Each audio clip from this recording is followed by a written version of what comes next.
എന്തുകൊണ്ടാണ് നിങ്ങൾ ഇസ്ലാമിനോട് മാത്രം അത്തരത്തിലുള്ള ചോദ്യങ്ങൾ ഉയർന്നു വരുന്നത്? മറ്റു മതങ്ങളോടൊന്നും അതൊക്കെ ഒരു സ്വാഭാവികമായിട്ടാണ് പൊതുജനം കാണുന്നത്. എന്തുകൊണ്ടാണ് ഇസ്ലാമിനോട് അത്തരത്തിലുള്ള ചോദ്യങ്ങൾ ഉയർന്നു വരുന്നത്?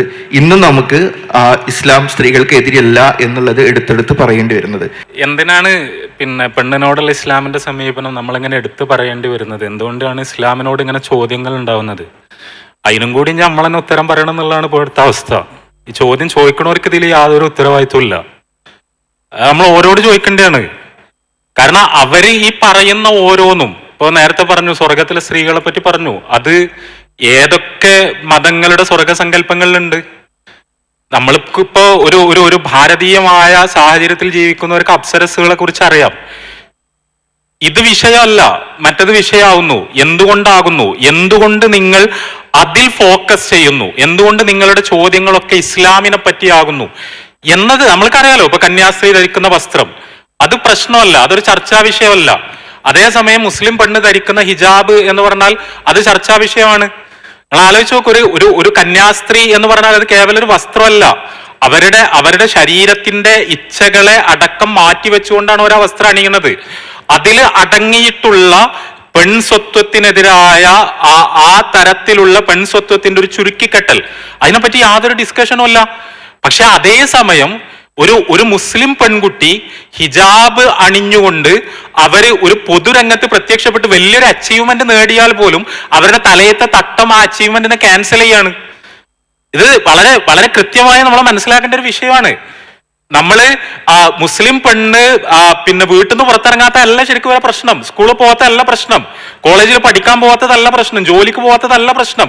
നേരെ മറിച്ച് അവര് വളരെ മെറിറ്റോറിയസ് ആയി കാണുന്ന ഒരു അച്ചീവ്മെന്റ്, ആ അച്ചീവ്മെന്റ് പർദ്ദ ധരിച്ച ഹിജാബ് ധരിച്ച ഒരു മുസ്ലിം പെൺകുട്ടി നേടുമ്പോൾ അവർ കൂടുതൽ പ്രൊവോക്കഡ് ആവാണ്. ഇവിടെ സുഹൃത്ത് ചോദിച്ച പോലെ എന്തുകൊണ്ട് നിങ്ങളുടെ ഇഷ്യൂ എന്ന് പറയുന്നത് ജെന്യുവൻ അല്ല, നിങ്ങളുടെ തന്നെ അടിത്തറകളിൽ നിന്നാൽ പോലും ജെന്യുവൻ അല്ല. അങ്ങനെ ജെന്യുവൻ ആണെങ്കിൽ ഇങ്ങനെ ആയിരുന്നില്ല, നിങ്ങൾക്ക് ഇസ്ലാം മാത്രം വിഷയമാകുമായിരുന്നില്ല, ഇസ്ലാമിനേക്കാൾ അധികം വേറെ പല പ്രശ്നങ്ങളും വിഷയമാകുമായിരുന്നു. ഇപ്പൊ ഞാൻ പറഞ്ഞില്ലേ, ഇപ്പൊ സ്വർഗത്തില് സെക്സ് ഉണ്ട് എന്നുള്ളതാണ് ഒരു പ്രശ്നം. സെക്സിനോട് എന്തെങ്കിലും എതിർപ്പുള്ളവരാണോ യുക്തിവാദികള്? അതിനോട് എന്തെങ്കിലും എതിർപ്പുള്ളവരാണോ ഭൗതികവാദികൾ? അവരുടെ ഒരു പ്രമിസിൽ നിന്നുകൊണ്ട് ഇങ്ങനത്തെ ഒരു ചോദ്യം എങ്ങനെ ഉണ്ടാവുന്നത്? അങ്ങനത്തെ ഒരു ചോദ്യത്തിന് എന്ത് തരം ലെജിറ്റിമസിയാണുള്ളത്?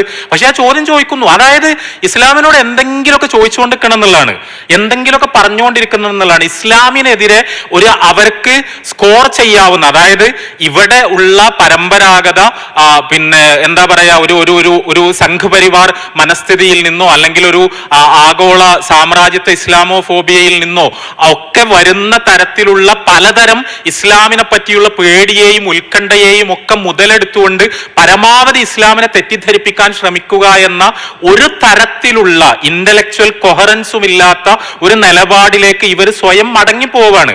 അപ്പൊ അത് എന്തുകൊണ്ടാന്ന് ചോദിച്ചാൽ വളരെ ലളിതമാണ്. ഒരുപാട് തവണ നമ്മൾ വിശദീകരിച്ചതാണ്. ഒന്നാമത്തെ കാര്യം, ലോകത്ത് ജീവിച്ചിരിക്കുന്ന ഒരു മതം എന്ന് പറഞ്ഞാൽ ഇസ്ലാമാണ്.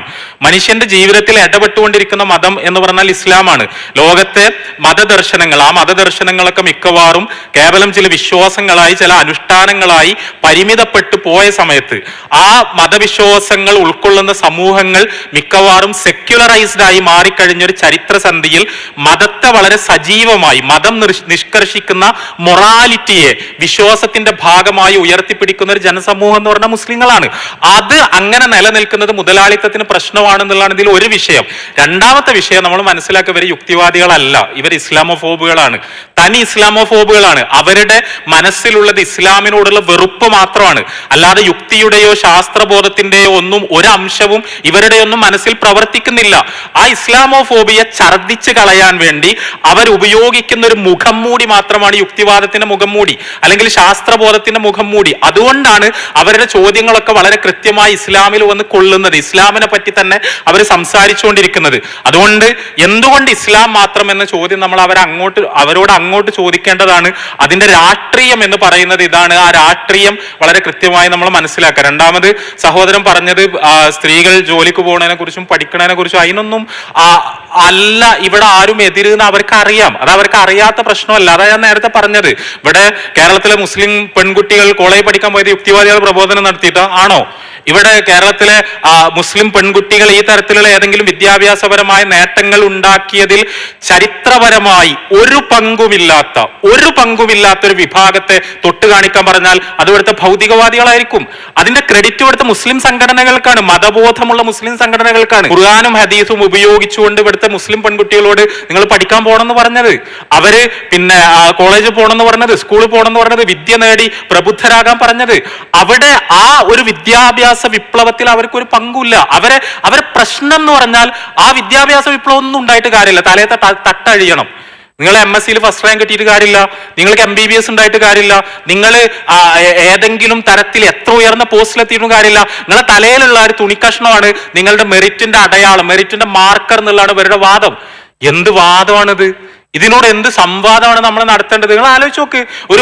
ഒരു നെറ്റിയിൽ ഒരു കുറി തൊട്ട ഒരു പെൺകുട്ടി, ആ പെൺകുട്ടിക്ക് പിന്നെ MBBS പരീക്ഷയിൽ 1ാം റാങ്ക് കിട്ടിയെന്ന് വിചാരിക്കുക. പിറ്റേന്ന് യുക്തിവാദികളുടെ ഡിസ്കഷൻ ഉണ്ടാകോ? എവിടുക്കാ നമ്മളെ നാട് പോണത്?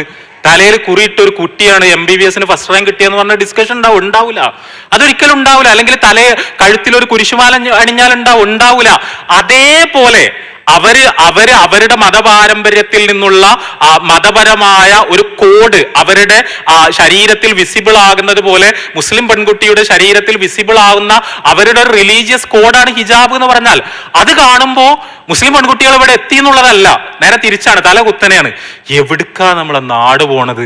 ഇത് തലേ തട്ടിട്ട് പെൺകുട്ടിയൊക്കെയാണ് ഇപ്പൊ MBBS 1ാം റാങ്ക് കിട്ടുന്നത് എന്നുള്ള കോലത്തിലാണ് വർത്താനം. അതാ ഞാൻ പറഞ്ഞത്. അത് നിങ്ങൾ പഠിക്കണം എന്നുള്ളതല്ല, നിങ്ങൾക്ക് ഏതെങ്കിലും ഉയർച്ചയിലേക്ക് പോകണം എന്നുള്ളതല്ല. നിങ്ങൾ നിസ്കാരം നിർത്തണം, നിങ്ങളെ തലയിൽ തട്ടഴിക്കണം, നിങ്ങൾ ഏതെങ്കിലും തരത്തിൽ ഇവർ ഉദ്ദേശിക്കുന്ന തരത്തിലുള്ള നഗ്നതാ പ്രദർശനങ്ങളിലേക്ക് പോകണം. അതാണ് പെൺവിമോചനം എന്നുള്ളതാണ് ഇവരുടെ വാദം. അങ്ങനത്തെ ഒരു പെൺവിമോചനത്തിൽ ഇസ്ലാമിന് യാതൊരു താല്പര്യമില്ല. അത് വളരെ ക്ലിയർ ആണ്.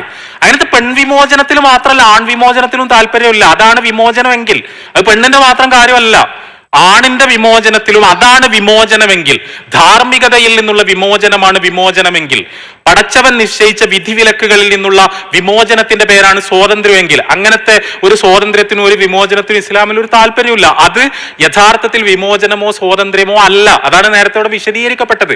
അത് നമ്മൾ സ്വയം നശിക്കുകയാണ്, നമ്മളുടെ ജീവിതത്തെ നശിപ്പിക്കുകയാണ്, നമ്മൾ താറുമാറാക്കുകയാണ്, നമ്മളുടെ എല്ലാ സന്തോഷങ്ങളെയും ഇല്ലാതാക്കുകയാണ്, നമ്മുടെ പ്രസന്നതകളെ നമ്മൾ നശിപ്പിക്കുകയാണ് യഥാർത്ഥത്തിൽ അവിടെ ചെയ്യുന്നത്. അതുകൊണ്ട് വളരെ കൃത്യമായി ഞാൻ നേരത്തെ പറഞ്ഞ പോലെ വളരെ ആർജവത്തോടുകൂടി ഇസ്ലാമിന്റെ ദർശനങ്ങളെ പൊതുസമൂഹത്തിന് മുന്നിൽ ഉയർത്തിപ്പിടിക്കാനാണ് നമ്മൾ സന്നദ്ധമാകേണ്ടത്. നമ്മൾ ചോദിക്കുക, നിങ്ങൾ പറയണ്ടല്ലോ മുസ്ലിം പെണ്ണിന്റെ തലയിലെ തട്ടാണ് ലോകത്തെ ഏറ്റവും വലിയ പ്രശ്നം. നമ്മൾ ചോദിക്കട്ടെ, എന്താണ് ആ തലയിലെ തട്ടം മുസ്ലിം പെണ്ണിന് നഷ്ടപ്പെടുത്തുന്നത്? എന്താണ്?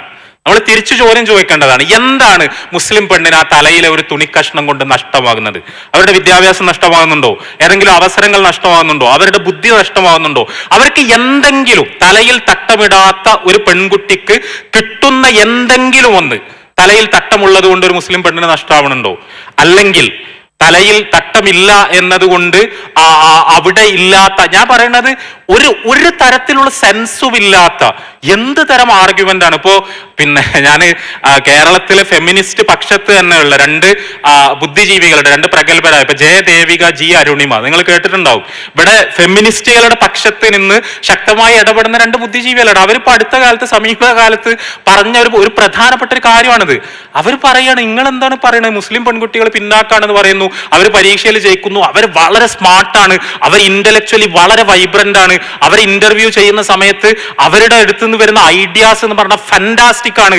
പക്ഷേ ഞങ്ങൾ അവരെ പിന്നെ അവർ ഉഷാറാണെന്ന് ഞങ്ങൾ പറയാൻ പാടില്ല, കാരണം അവരെ തലയിൽ ഒരു കഷ്ണം തട്ടുണ്ട്. ഇത് എന്ത് ഫെമിനിസം ആണെന്ന് ഇവര് ചോദിക്കാണ്. അതായത് ഇസ്ലാമോഫോബിയ ഒരു മനോരോഗമായി മാറാത്ത ഫെമിനിസ്റ്റുകൾ ചോദിക്കുകയാണ്. യഥാർത്ഥത്തിൽ ഒരു സൽബുദ്ധിയുള്ള ഫെമിനിസ്റ്റുകൾ ചോദിക്കുകയാണ്. അപ്പൊ അതുകൊണ്ട് തന്നെ ഇത് വളരെ ക്ലിയർ ആണ്. അത് ഒരു തരത്തിലുള്ള അപകർഷതാബോധവും ഇല്ലാതെ ആ ഇസ്ലാമിക ചൈതന്യത്തെ ഉയർത്തിപ്പിടിക്കാൻ ഇതേപോലെയുള്ള വേദികൾ നമുക്ക് പ്രചോദനമാകേണ്ടതുണ്ട് എന്നാണ് സൂചിപ്പിക്കാനുള്ളത്.